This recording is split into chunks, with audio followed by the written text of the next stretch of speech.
anti-corporation laws on the land. And then here we have tribes kind of starting to use that language, and you don't want to do that, right?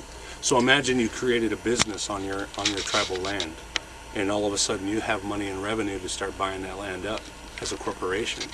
That's dangerous, because now that tribal land doesn't belong to the tribe. Now it belongs to a corporation, and maybe they want to start drilling oil on it. And the corporation is specifically the 7 people in charge of the tribal council, who maybe... Most likely a corporation is going to buy out tribal council, and then the tribal council could vote and give the green light for things like that. That's fiendish. So you can see how the corruption can infest. Now, I'm not saying that's going on, but that's a prediction. That's a prediction, and you can see. Plus, there's nepotism on reservations and in the IRA governments and things like that, because we step straight into democracy and we let go of the republic part. So we step straight into dysfunction. I want to ask you what I want to ask you about like what a republic would look like, but I also want to try and explain this to him. So lo que hicieron los en 1934 fue... Good luck. Yeah, right? It's like not only is it legalese, it's like kind of... But it's good for me, it's good for me. It's, okay, lo que hicieron en 1934 fue un hecho del gobierno que se llamaba the Indian ReOrganization Act, en donde, porque el gobierno no podía mandar acá legalmente porque son, bueno, soberanos, como son soberanos, pero podría ofrecerles como pisto para cambiar. Y entonces lo que hicieron fue ofrecer mucha... Are you taping me saying this in... Yes. Okay, cool.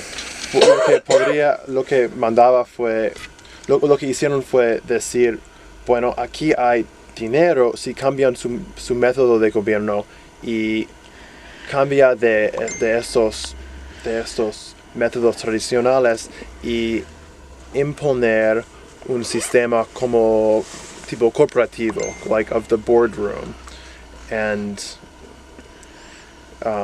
entonces como casi todos los gobiernos del tribunales allá en el país cambiaron, y el problema, lo que está diciendo, es que en esa ciudad, en ese sistema, antes todos los...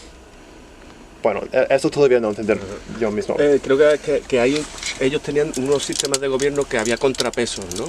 O sea que por eso estaban las mujeres, el sistema de ancianos, el sistema de mujeres. Like, it sounds like he's saying, so before the traditional system had a better system of checks and balance, or the elders and the women and the headsmen.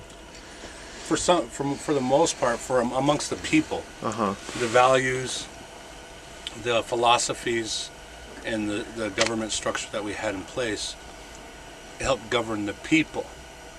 But the problem was, the problem with how we dealt with America seen us as like, well, you guys ain't even doing nothing with the land.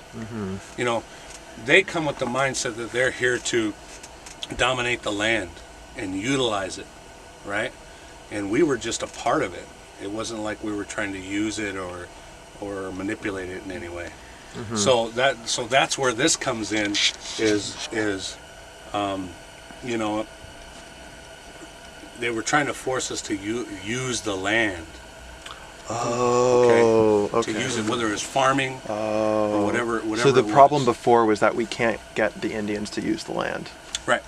I mean, they were giving Indians seed and horses and wagons to become farmers and things like that. And it's like, no, we never did that. But then again, you slaughtered all our buffalo, so I guess we don't really have a choice. So things got really hard. And what happened is that an Indian that might have been for the allotment acts and things like that, where families were given certain sections within a reservation. Here, you use this land. Use it. Do something with it. Okay. They had a real hard time. Some of them had a really hard time, so what they would do is they would sell that land to a white rancher, somebody who knew how to farm better or whatever. And then so right there, we just lost that. We just lost it. And the Indian may not have known, but this is what, I guess I need to get some money because my family's suffering. So I'm going to sell my reservation land over to this white guy. So that's where the government came in. There were genuine concerns about that.